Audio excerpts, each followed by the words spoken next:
associate deans on the admission team at Providence College, but I am based in the Chicagoland area and work with our Midwest students. So if you're from the Midwest or wherever you're joining us from this evening, pop that in the chat. Let us know where you're joining us from. Perfect. And my name is Elizabeth Ward. I am one of the assistant deans of admission at PC. I am based out of Rhode Island, but work with a number of different students from across the country. Originally from Florida though, so always happy to connect with my Southerners. We just a couple of quick housekeeping items as Elizabeth gets the slides pulled up for us.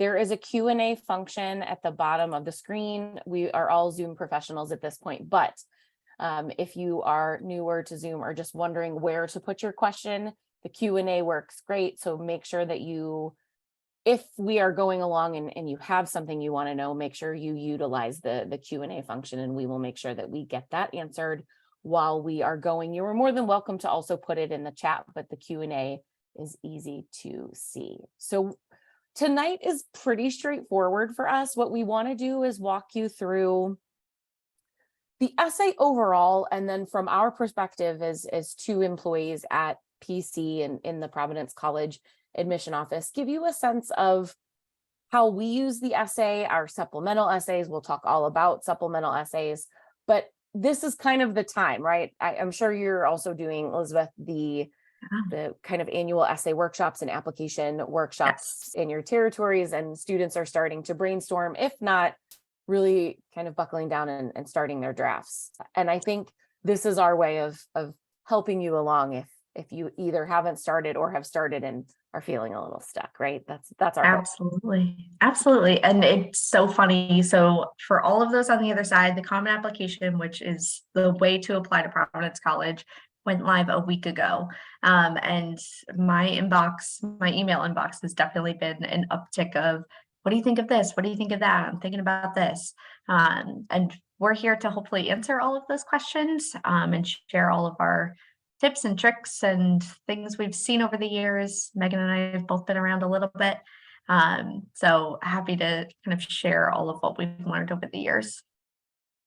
So let's get started. I think what we want to walk through first is just give you a general sense of where does the essay fall in the order of importance, or like what's the purpose of it? How do we utilize it? And how is it reviewed in the context of the other pieces of the application? I think first and foremost, the most important thing to recognize about the essay is that inherently it is an English exercise. So spelling and grammar, all of those things count. It doesn't have to be structured like you would write an English paper, that intro paragraph, 3-body middle part, and then a conclusion paragraph of some kind. But I think our goal in this part of the process is to see more about who you are. We are currently sitting at just about 12,000 students who apply to Providence College. We are not going to meet every single one of those 12,000 students. So this really becomes, for some of the students that apply to PC, our way of being introduced to you, right? And that's really important when you talk about a school like ours that is test optional and really kind of looks and focuses on the essay as a major component of the application. Absolutely. Liz, what would you say about this? No, I think you hit the nail on the head. Yeah. I think a lot of times this college essay becomes a junior year English class project, which is really great from a lot of different perspectives. I do agree it should absolutely be a well-written essay, but it doesn't need to be the same structure of oh gosh, if I think back on high school, that dreaded DBQ phrase of a traditional English or history written intro paragraph, 3 bodies, and a conclusion. I have read some essays that have been non-paragraph structured that I've really loved, but they are still well written. They're still spelled correctly.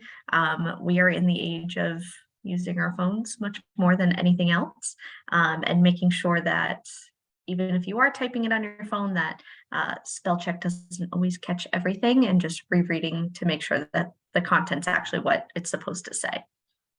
I think the one thing that stands out to people when we do this session a lot, whether we've done it for Providence College or at high schools throughout the country, is the comment about if you're funny, be funny. If you're not funny, don't try to be funny. I think the goal here is it stands out. So like, obviously, hopefully you have caught on to that statement specifically. And really what we're getting at is be authentic. I think for us, as we sit down to review all of these applications, because we don't need your test score to make an admission decision, this becomes kind of one of the top couple of things that we are considering.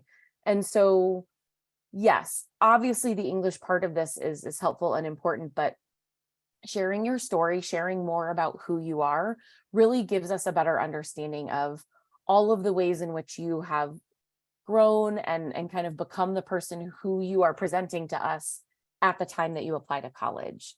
And so I would hope that as you think about your essay, and Liz, you mentioned this idea of like an English paper for junior year English class, which happens all the time.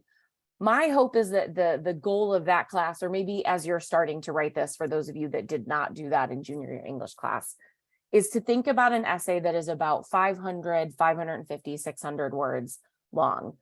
The common application, which is like Liz mentioned, the way that you apply to PC, you can give us an essay that's about 250 words. That's the minimum. The maximum is 650. And I will tell you, and I'm sure you would agree, 250 words on a page, or even 300 words, looks like a glorified paragraph. Does not take up a lot of space on a computer screen. Would you agree? I absolutely agree. Oh my gosh. I think that's where students don't realize we're looking at this on a computer, just like you're looking at it on a computer. So if you're feeling like I can barely get to 300 words, this might not be the right topic, right? Like, our hope is that you're somewhere between, 500 and 600 words. 650 is obviously fine, with the goal of trying to provide that context, that story, sharing that information with us. Yeah, I think it's also important. We're reading it the same way that you're writing it. So if it looks short on your side, we're not sitting and counting every single word that's typed out, but it will also look short on our side too. I think one of the things that's up on the slide that is so important to me is that we want to learn something new about you. We're going to get a lot of other information about you. Of course, the academic side coming from your high school transcript. We're going to learn about what you're involved with from the activity section. And sure, we know that's not going to paint the entire picture, but we want to learn more about it. So even if you are going to expand upon something that you're involved with in high school, go beyond just that traditional description of it and actually tell us, okay, you're going to say that you are an Eagle Scout or received your Gold Award, but tell us what your actual project is and go deeper beyond just having received that. So this is your one chance to go really deep with something and help us understand you and how that's going to fit to our college campus. And a lot of this advice is applicable, to all of the schools where you're applying. We are very lucky at Providence College. We have a pretty veteran admission staff. And there's a handful of us that have worked at a few different schools. And in my experience, so this is year number 17 for me, this is true of all of the places that I have worked in. Predominantly, those are private institutions.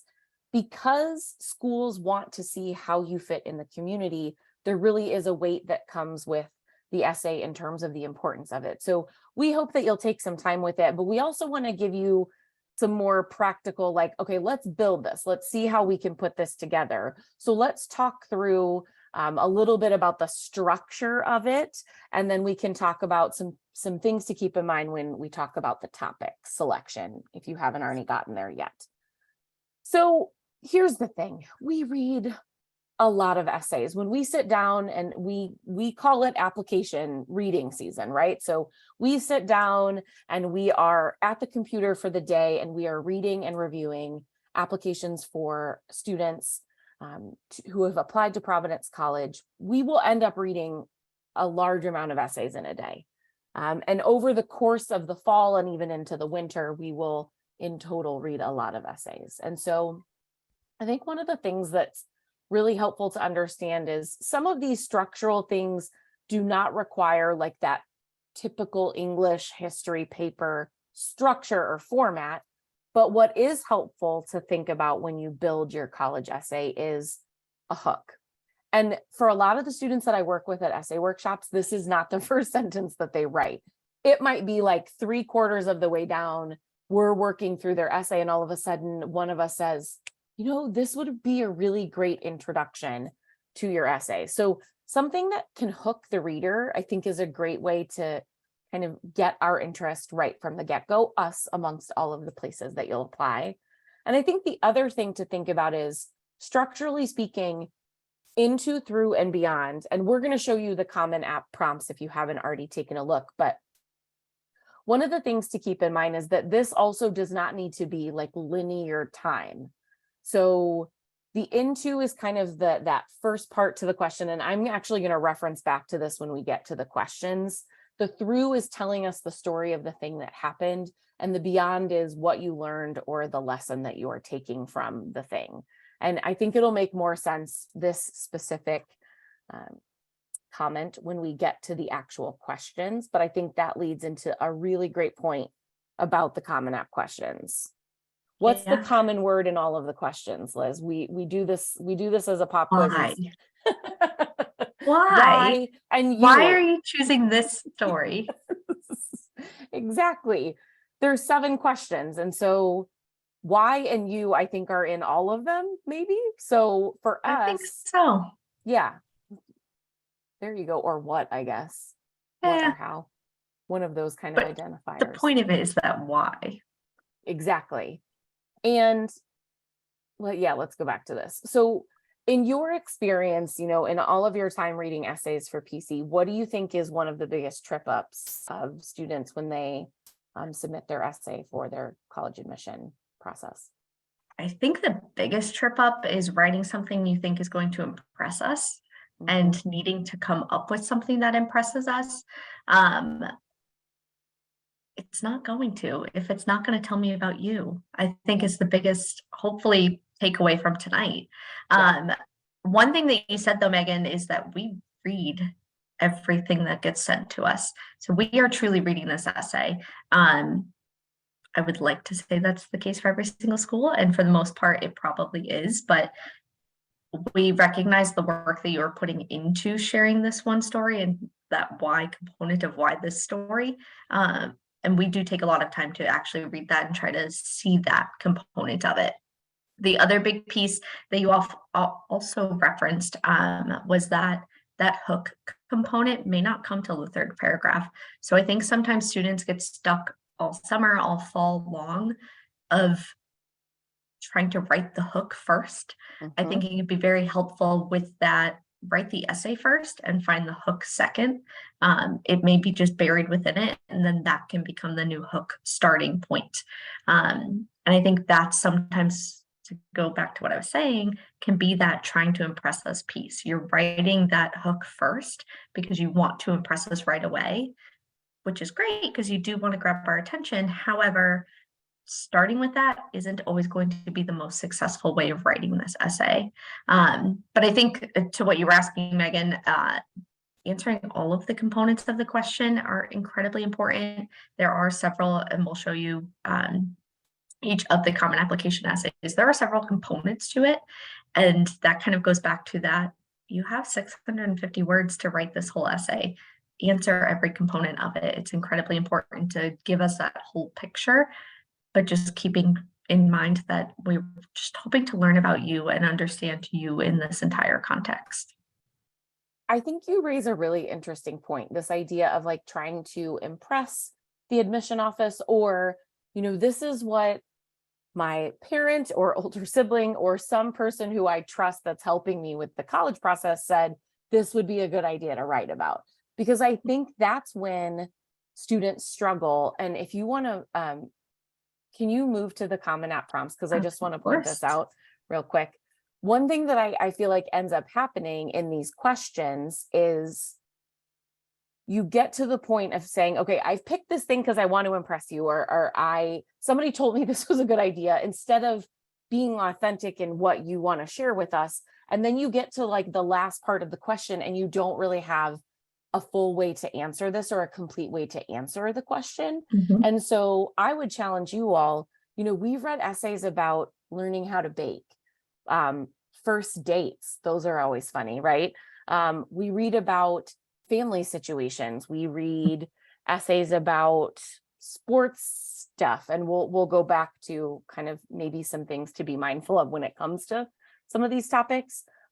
Ultimately, though, finding the right topic allows you to be able to answer all parts of the question, right? And that's really what we are hoping to glean when we get to this point. So let's Yeah. talk about topics we run into a lot. I just mentioned that.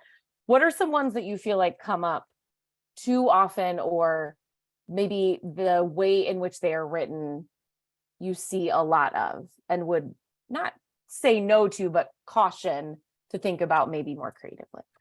The ironic part is I was getting lunch with some friends yesterday who have nothing to do with the admission world and asked that exact question. Are there essays that you read more often than not?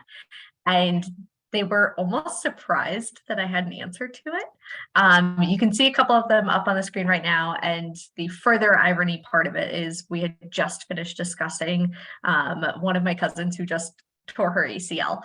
And that is kind of a little bit more of that classic sports injury kind of essay, which to anybody on the other side, if you are going through that or have gone through recovery, I empathize with you. It is a painful experience, but often becomes one of those typical kind of essays that we do see quite a bit. And they do make sense. You want to then become a physical trainer yourself, or work in that kind of field. But sports injuries, the sports in general of scoring the winning goal, not making the team, and then making it later, service trips, those types of things kind of do become more frequent in our essay review conversation. I think one of the classic examples that we often give as admission counselors is that, like, who do you aspire to be in life kind of question, and it often becoming all about grandma.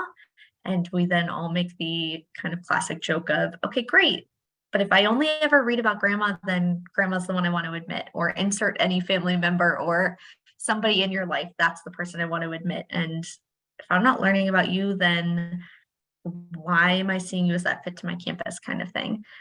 So there are definitely some that come up a little bit more frequently than others, but that is not to deter you away from choosing that specific topic. It's just encouraging you to find a new spin on it and to not just kind of tell us went on a service trip, learned a lot, hope to do service moving forward, but to challenge you to dig a little bit deeper. We are personally at Providence a liberal arts institution, so that thinking beyond an essay prompt question is something that we encourage our students once on campus to do, and hope to kind of gain that from you a little bit. That bigger picture perspective thinking can be very helpful for us too.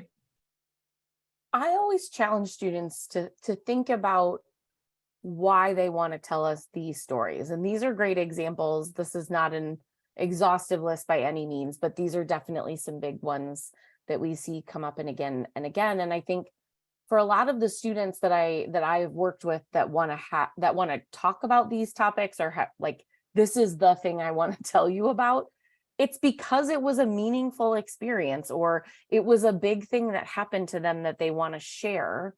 And inherently, I don't think there's anything wrong with doing that. I think what ends up happening, though, is that students lose the sense of why it's important. One of the things I always challenge students to think about is, you've got to be able to answer the question, so what? So what of all of the things that you could talk about? You want to tell me this story of all of the things that have happened in 17 years, that the 17 years you've been alive, why is it this? And if they can't figure out how to answer that, one, they're not going to be able to answer all of the parts of the Common App questions. But two, I think they will struggle with how to find it making for a meaningful ending when it gets to the point of ending the essay. So try to find a way that makes it unique and specific to you if you are going to utilize these topics. I think that's always my big suggestion for students is to think about what makes your story in this scenario different than your teammate or your classmate, or the person that you are talking about.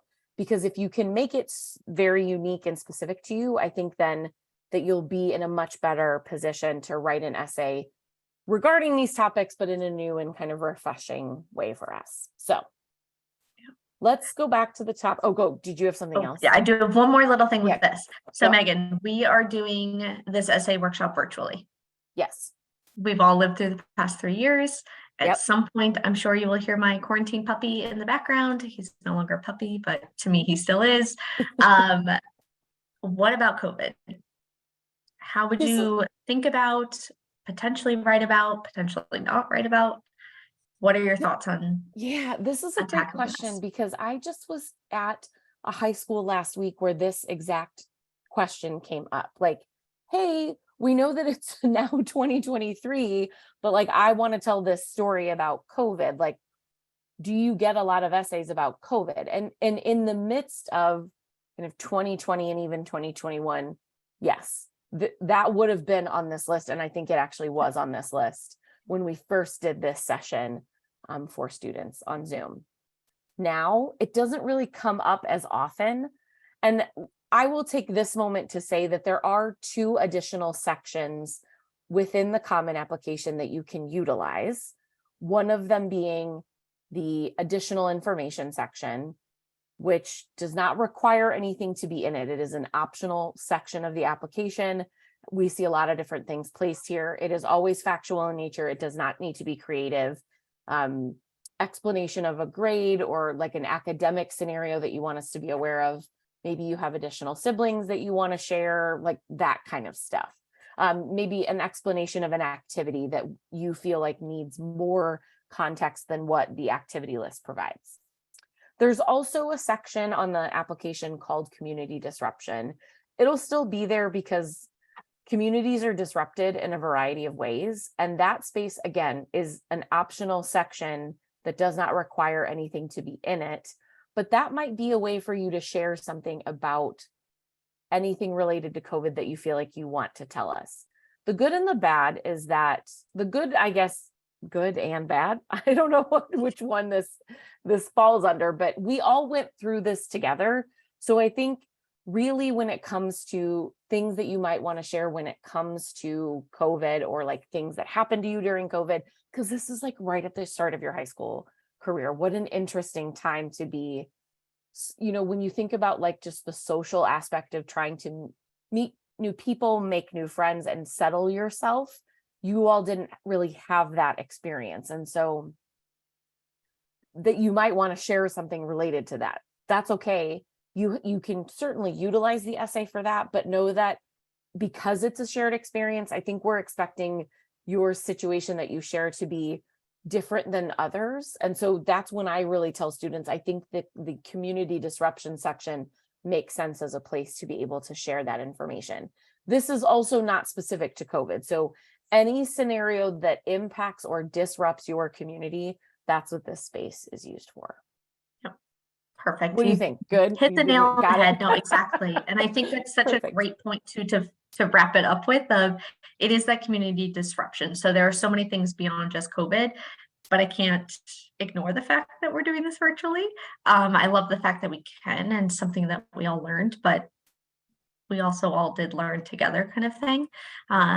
If you were here in the very, very beginning stages of when we were logging on, I referenced I'm from Florida, so hurricane season is something that often disrupts things. So it does go beyond, well, just COVID for that community disruption, but wanted to at least tackle and kind of answer some of those questions that students might have about it. Okay. We already showed you've already seen the first 4 Common App essay prompts. And I'm guessing that most of you have looked at these, if not maybe have even started brainstorming / writing anything. So let's take a quick pause. Are there any questions? Have we touched on something that you want to know more about or something that you maybe didn't understand? Pop that into the Q&A. We will leave this up while we give you all a second to do that. So question-wise, there are 7 options, the 7th obviously being topic of your choice. I think it's interesting for some students that I work with, they definitely need the structure of like, I'm going to pick a topic and then write it. And then other students are like, I can't decide. So sometimes I think for them, it's better to just start writing, because realistically speaking, you can go back and look at all 7 and say, hey, I've got the opportunity to like fit this into 2 or 3 different options, right? I think that's always a good thing. Oh, we've got some questions. We do have questions. Okay, I'll pose the first one to you. Go for it. Does using the last prompt, so number 7, topic of your choice, put someone at a disadvantage, or is that one okay to use? It's one of the ones that's available, so absolutely it's appropriate to use. And I think, Megan, you were just kind of tackling that of, if you are trying to force an essay to fit into something specific, just choose number 7. If it's not fitting something perfectly and you're not able to, again, answer all parts of it, it may fit best with number 7 then. But I don't think that we give, I know we don't give like extra points or merit or extra credit, however you want to phrase that, to choosing one prompt over another. Will you go back to the first 4? I just want to point out very quickly to whoever asked this question, I'm really glad that you did, because the Common Application like collects data every year about the number of students who apply and which essay prompts they select, because when you go into the application, it will eventually ask you to pick a prompt. Number 1 and number 2 are actually the most popular in terms of the 7 prompts. So it's like weirdly, it's number 1, then number 2, and then number 7. So I think before I knew that information, I would have told you that number 7 was the most popular, but it is not. It's actually number 1 and number 2. So the one that actually, have I told you this? Yes. Data point wise, the one that gets written about the least is number 4. It's also the newest question in the list. I think I read one of these last year. Do you remember how many of these you read? The fact that I can't answer it probably keeps it under 5. Yeah. But I think it's something that we kind of talked about as a staff of, like, it's one of those, you want to say this to somebody, but don't actually ever end up saying thank you to someone kind of questions. So I think it gives students a lot of creativity to hit the ground and run with it. The one that I read, the student wrote a note to their, like a teacher in elementary. I loved this, a teacher in elementary school, because that teacher was like super supportive of this student and saw something in the student that led the teacher to say something about like, you would make a wonderful teacher, like you could have an impact on students just like I have, or something to that effect. And like that like wormed its way into the student's brain. And as a senior in high school, applying to college, was like, I could be a teacher and be like the teacher that I referenced in this essay. And so they wrote an essay about this teacher that had an impact. And does this teacher have any idea? What I would love for somebody to do is like write that and then send it to the person. And send like, it, yeah. It was a really sweet way to do it. So for those of you that are thinking like, I'm trying to find something interesting to talk about, or nothing bad has ever happened to me, I think that is something that I want to squash from the record forever. It does not have to be sad. It does not have to be traumatic. No, goodness, no. If something has happened to you like that, that is upsetting, that is sad, it's okay to share that. You can be vulnerable with us. But I think from the alternative lens, there are students that don't feel like they have had anything like that happen to them. And that's okay too. Utilize this gratitude option as maybe a way to kind of flip it on its head. I don't know. That might be something to think about. I think you put that perfectly though. And while Megan and I both work for Providence College, end of the day, we're both counselors, and we want you all to know that whatever you share with us is that trusted information.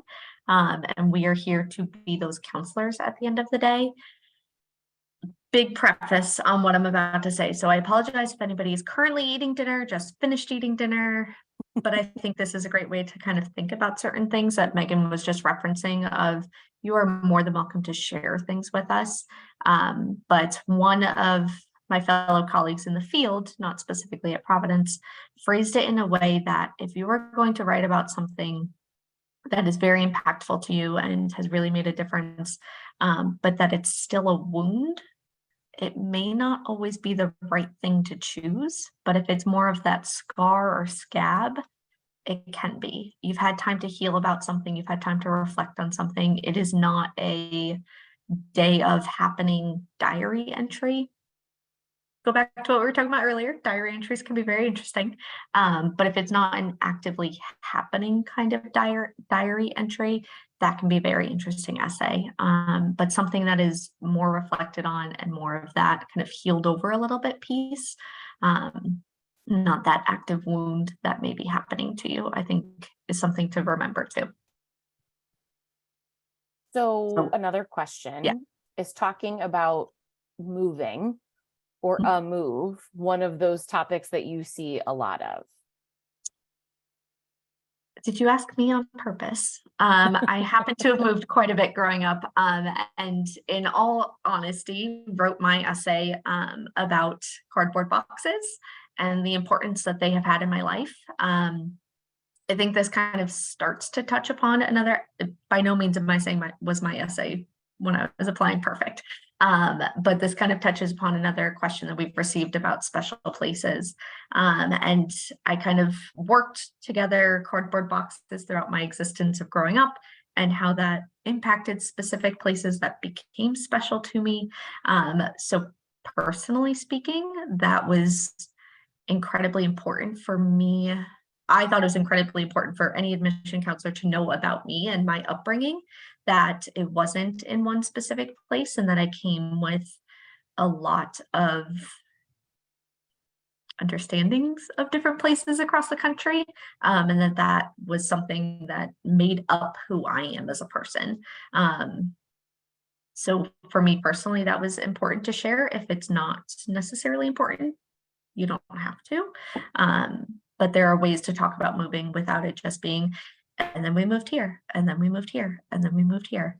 I kind of took it from the cardboard box perspective and different traditions of different people that I met across the country and things that I've learned over the years. That sort of perspective and how that shaped who I am today. I love that.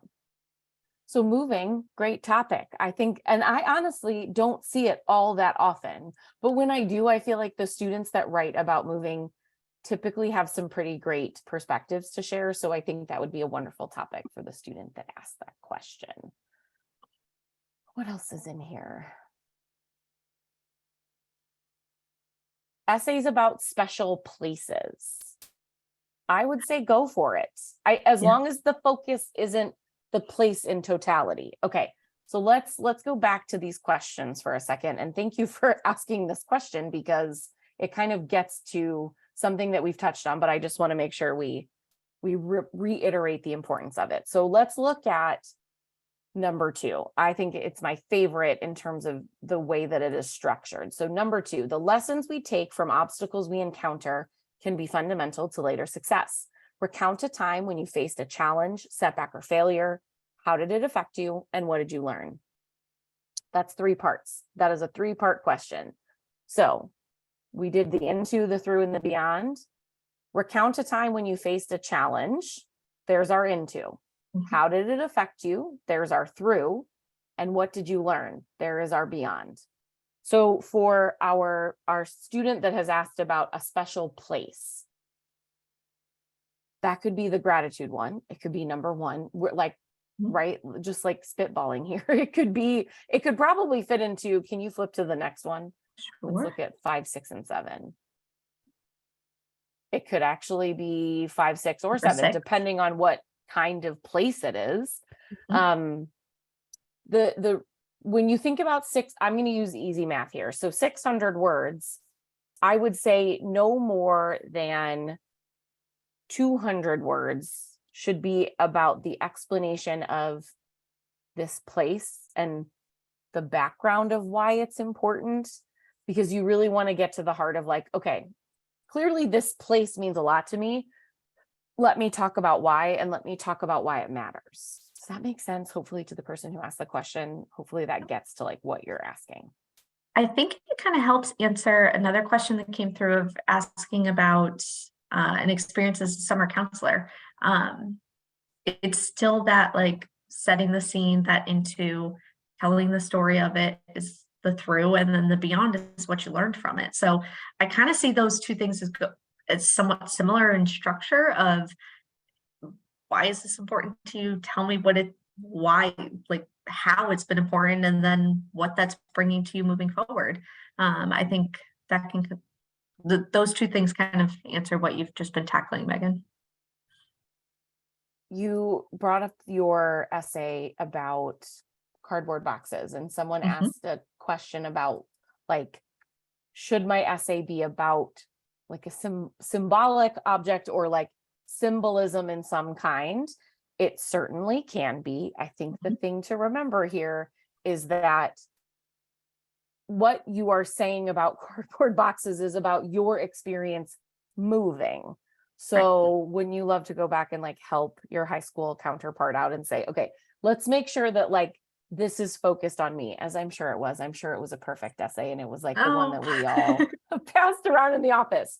That said, I think that's the trick to some of this. Like when you start to write about something outside of your realm, another person, a place, a significant event, a symbolic object, those are all great things. It needs to be tied back to you. So as long as you can make that connection in the essay, I think you're going to be in a really great place. I wish I were vulnerable enough to put my old essay back up for all of you. But I think it goes back to what I was saying earlier too, of cardboard boxes, grandma, sports injury, whatever that thing is. If that's all I ever learn about and don't actually learn about you and how that fits with that, again, beyond piece, beyond the story you're telling, then we're still missing a component of that essay. So when it comes to that symbolism piece, one, don't make it too lofty that we're not all going to follow it. But I think it's important to remember that you got to kind of make it about you at the end of the day, too. Not kind of, you do need to make it about you. There's a question about like, what about sharing smaller stories? Because that kind of makes up who I am. I actually had a really interesting example of this recently. I was at a high school where a student said, I wrote about this like my room is a museum.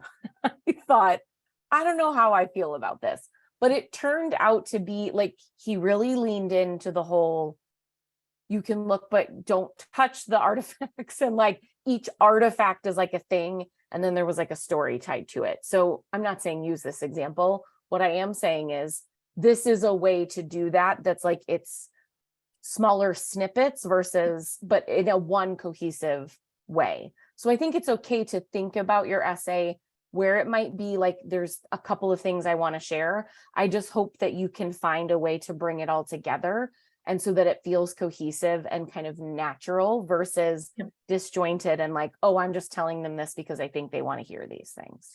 Right. I think there's a fine balance between sharing those snippets of someone's bedroom, or 3 sentences that's a paragraph, and then 3 entirely different sentences that's a new paragraph, and none of them really kind of meshing together. So ways of doing that one, but be a little bit cognizant of how you're going to tie it all together. So the two questions that I want to answer kind of directly and together are regarding what I consider to be the two additional sections that I mentioned in context of the essay. And this is like outside of our supplemental essays, which we are diving into next. So if you have any academic concerns, I would say that you can address those, and you don't have to do this, but you can address them in the additional information section or in the community disruption section, especially if they are tied to COVID. That's really what those spaces are used for. If you want to write your essay about that, I think it's okay. But given the fact that there are these two additional places for you to share that information with us about your academic experience, I would say to utilize those areas. And if you have concerns about your academic performance, that might be a way to do that, is to write an essay that shares more of who you are because it is so important to us, and then utilize the additional information or the community disruption sections to share more about the academic information that we are going to see when we get to your transcript. Yeah, that additional info section is absolutely underutilized for that exact reason of Totally. students often thinking they have to then make their entire essay about that, and you don't. You have other places where that information can be shared, whether it is the additional info section, it can be a supplemental. Also, remember, counselor recommendation letters, teacher recommendation letters, asking them to make sure that that gets highlighted too can be a very helpful place. But be that self-advocate and use that additional info section and choose something else for that entire college Common App essay. Let's move on. Let's talk about supplements, because we actually had someone who is kind of asking about that. Not directly, but for us, that's going to lead directly into the conversation about supplemental essays. For those that have kind of started figuring all of this out and have started looking at other schools, what I want you to know is a lot of institutions went test optional during the pandemic. Some have gone back to requiring test scores, others have not. And then there's places like us who have been test optional since 2006. And so for us, we utilize a supplemental essay along with many of our other institutions as a way to discern a couple of things. One, to me, it's a way to show interest. That's the easiest thing, I think, from our perspective. One of the easiest things to tell you. You're here, you've joined us this evening. This is insider information.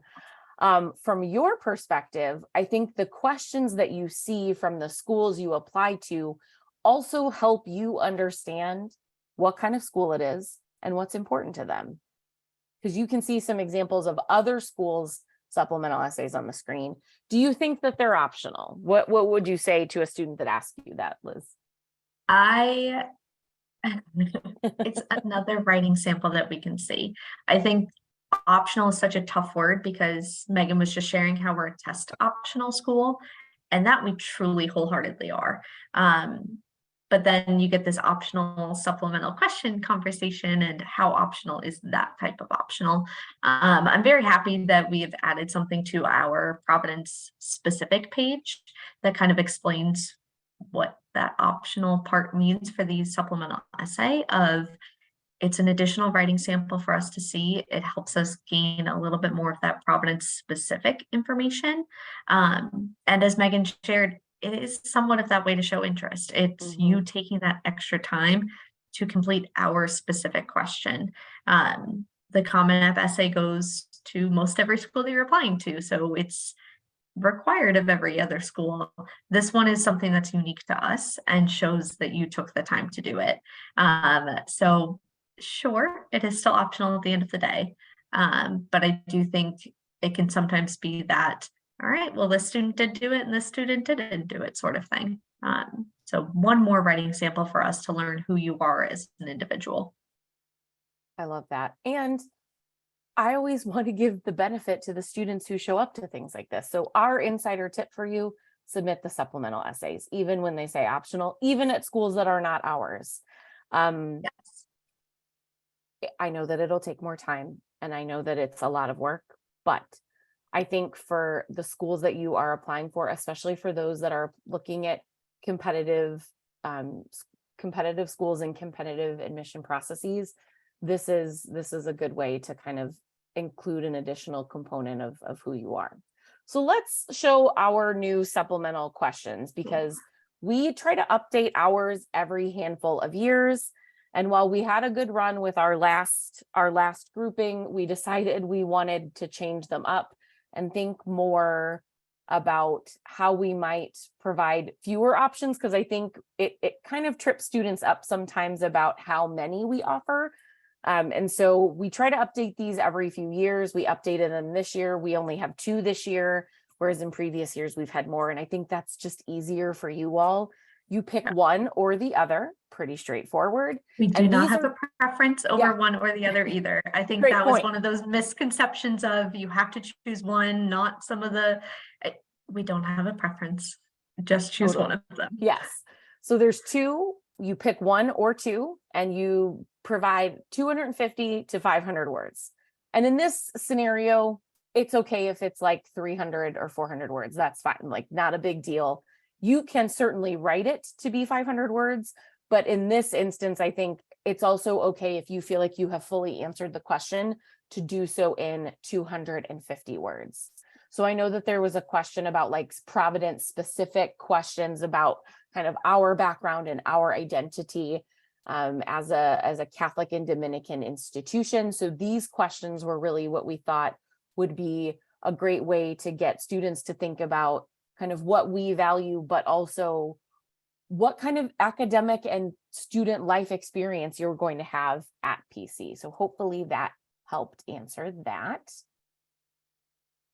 How do I submit supplemental essays? Yes. So to the person asking about these, you are just selecting one of these, not both. So when you go into the Common App and you add Providence College, you will see these pop up and you select one and write the answer to one of them. We are only expecting one answer, one supplemental essay answer. Okay, let's see. What else do we have here? Oh, this is a great question, and I'm glad that whoever this person is asked this. So, and we get this, you've probably seen this too a bunch of times, where we ask a supplemental question or another institution does, and the questions might mimic to an extent the way in which a student answered their Common App essay. So what we will get is, here's my 600-word Common App essay, and then I'm pulling out 400 words from this and popping that into the supplemental essay. So it's essentially the same essay in two places. Am I explaining that clearly? I've seen an exact copy and paste without pulling out parts of it. Oh, really? You just like, here's the first 400. Here it is, and here it is again. Which I'm assuming you're getting to the point of that's not what we're looking for. Not what we're looking for. This Sorry is to this where person. either go deeper with that specific topic, or this invites you again.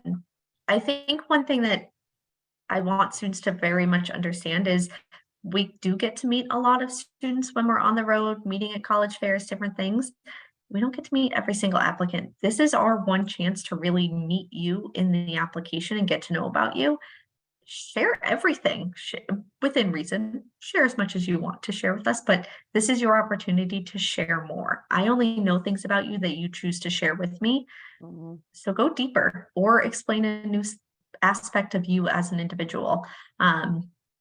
You are also going to college, so this is that next level of academics, and we are not expecting you to be a college senior level thinking person, but hoping that you are thinking of that next step. So dig deeper, find a new kind of angle or perspective or topic to write about.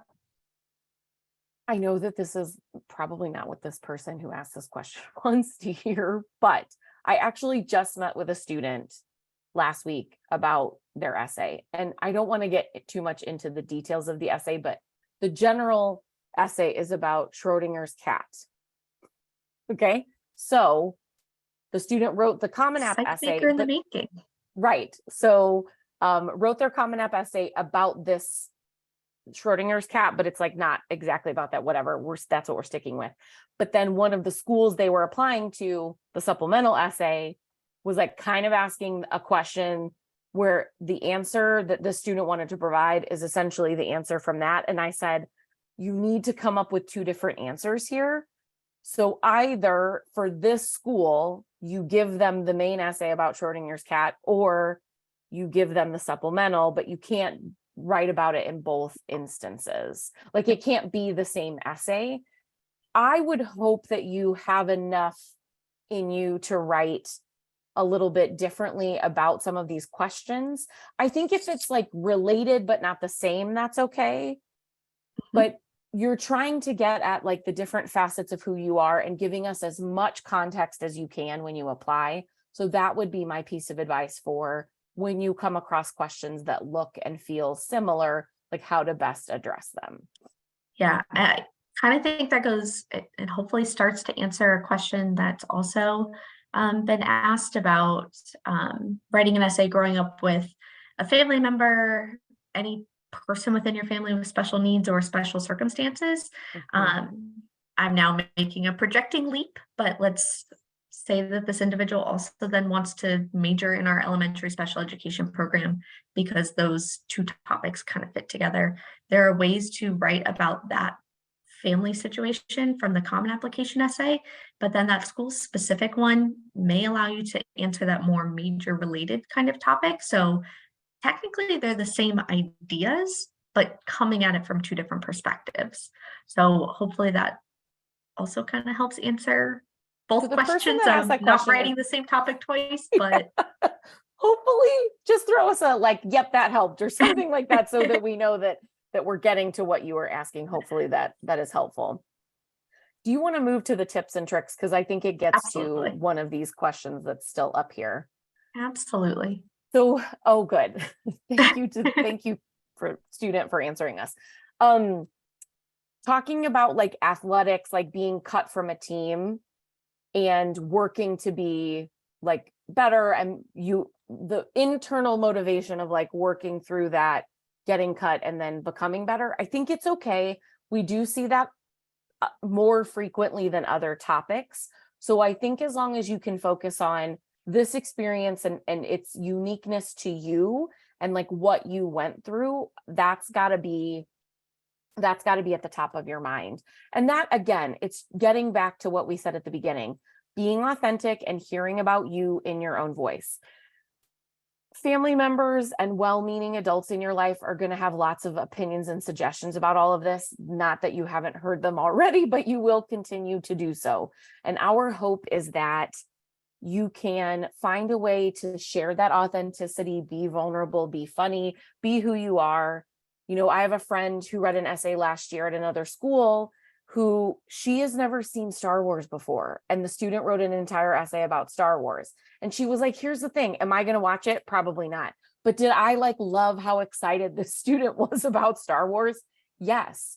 We are ultimately building communities of people at our institutions. And our goal is to discern how you fit into that community or how you would contribute to that community. And this is one of those ways that we do so. So find a way to share who you are. This also gets to the editing thing. I think 2, maybe 3 people, and that's it, because then it starts to not sound like you. And we really want it to be authentic to who you are. We know there are very well-intentioned parents, guardians, and well supporters on the other side of the screen right now too. I apologize. There is something as over-red penning an essay. We can tell when it is no longer the 17-year-old's voice, which you may or may not want to hear. Let the students still tell their story. Please do edit. Absolutely, those trusted individuals should be editing your essay. But we can also tell when it is not necessarily the student applicant's voice who is the strongest. I think one other thing too that Megan, you started to touch upon there with the Star Wars example, I have a TikTok. I scroll TikTok regularly. I don't have the same TikTok for you page that all of you do. There are going to be generationally topic things that you may want to write about, which are perfectly fine. But keep in mind that you don't always know who that reader is on the other side. They may or may not understand exactly what you're referencing. So just giving some context to what maybe specific thing that you are writing about can be very helpful. There was a trivia app that was very popular 5-6 years ago. I now have to phrase it that way because realized how long I've been in the field.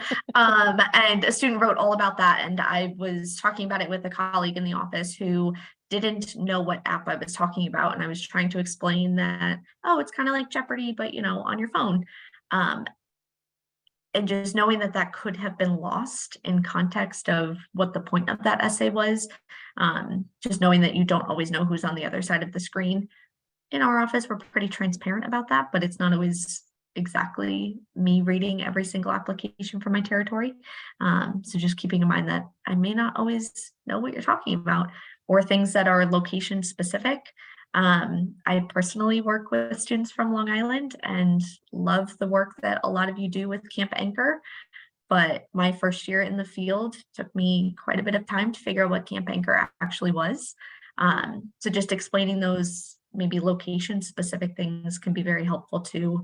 I got to know it and I now applaud and love every student that's involved with it, but it took me a while to learn that too. So just keeping those types of things in mind, I think can be helpful, but that's your authentic story to share too. I just answered the last couple of questions that came through. One quick note about visits.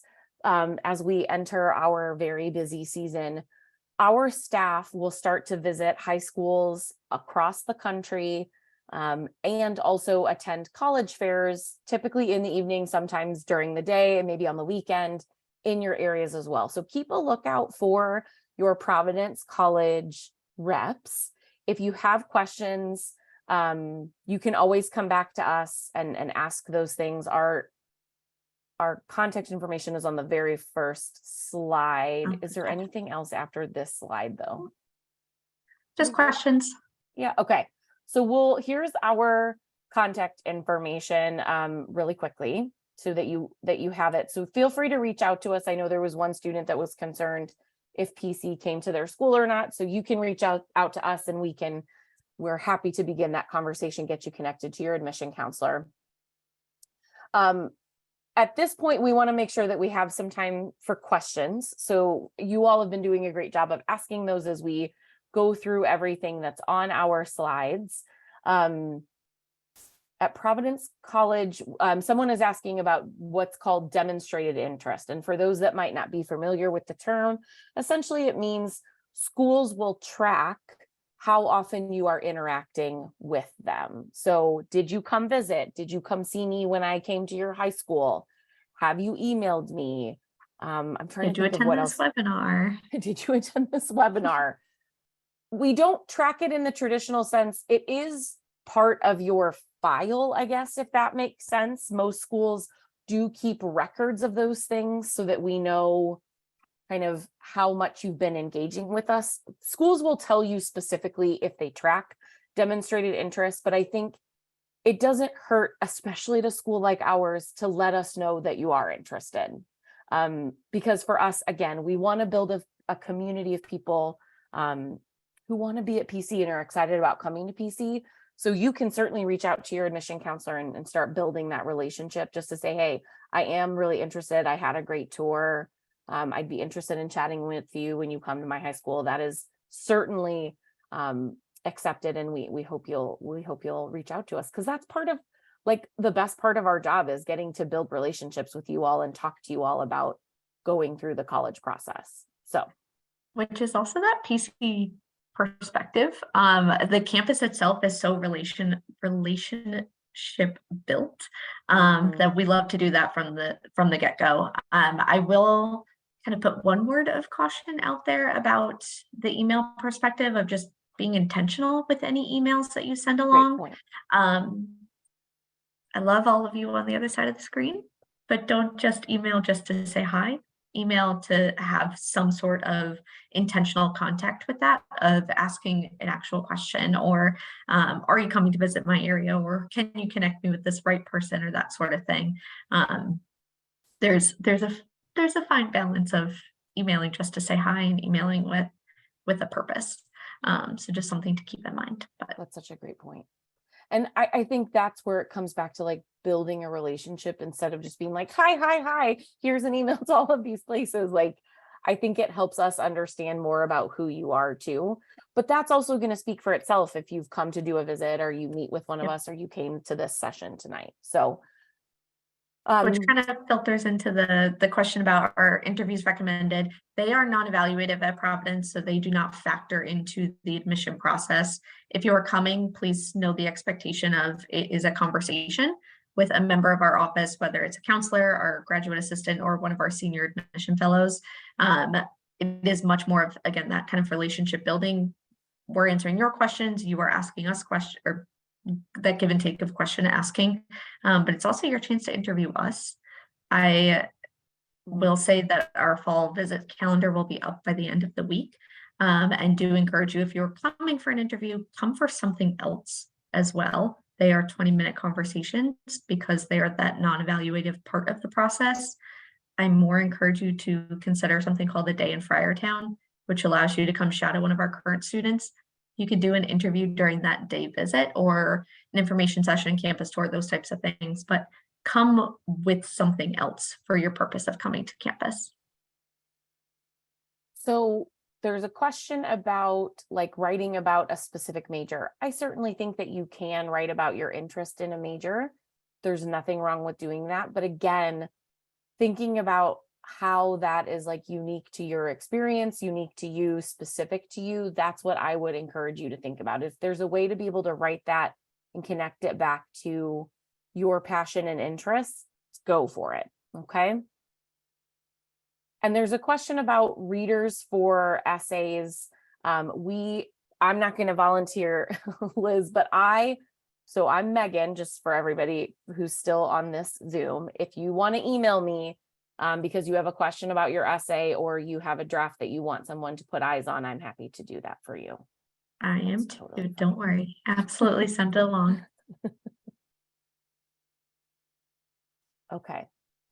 Well, we've got time for a couple more questions. So one question about early decision. So for those that are just kind of starting to explore our application process, we do have an early decision 1 deadline in the fall as well as early action.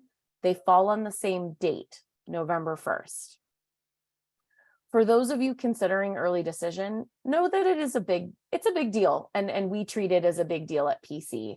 So you're applying to Providence College or any other institution saying, this is my top choice.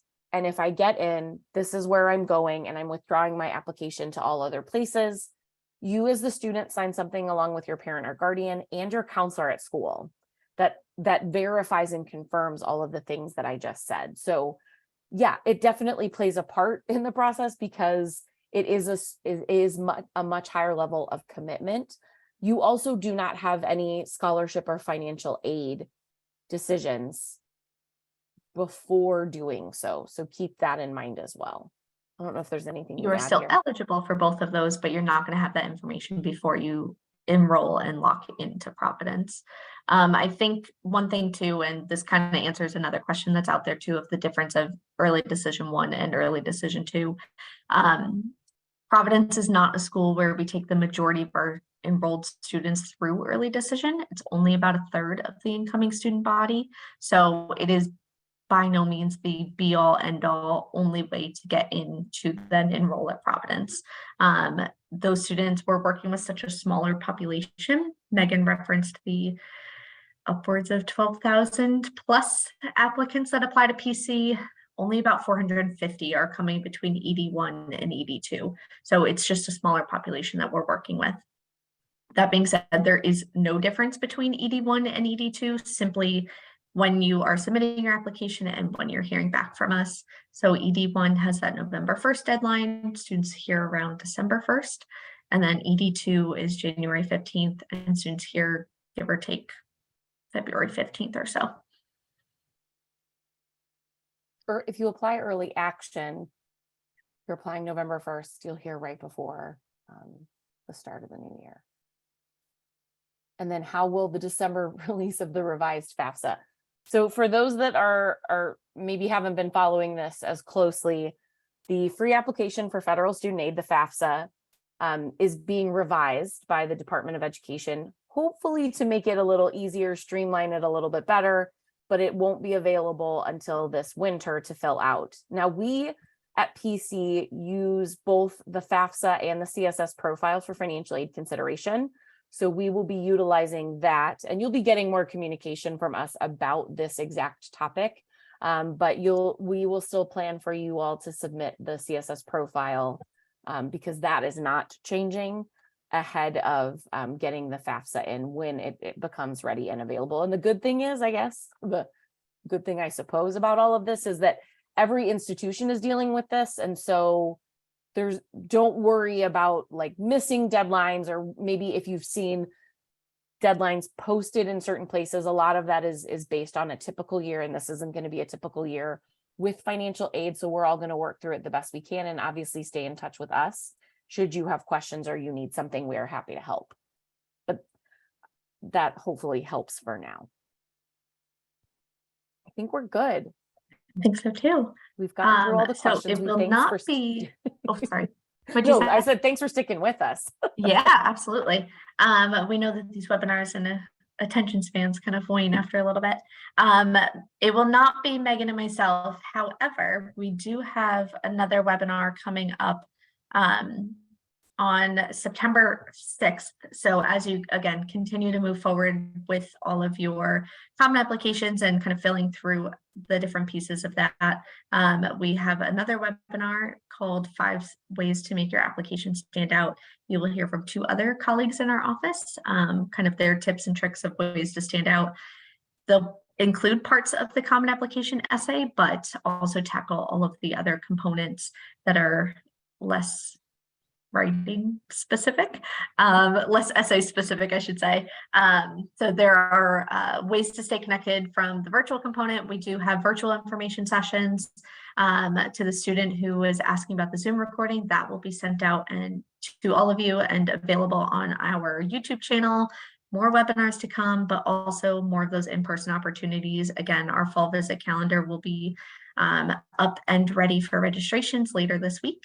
And part of that will include that day in Friartown opportunity to come shadow one of our current students. Our fall open house will be in October, so ways to stay connected. But as Megan and I referenced, we are going to be on the road very soon, if not already. Megan and I have earlier start travels than other individuals. We are going to come visit you in at your high schools or at least local areas. And if not, stay in email communication with all of us. But we are happy to answer any of those essay specific questions as well.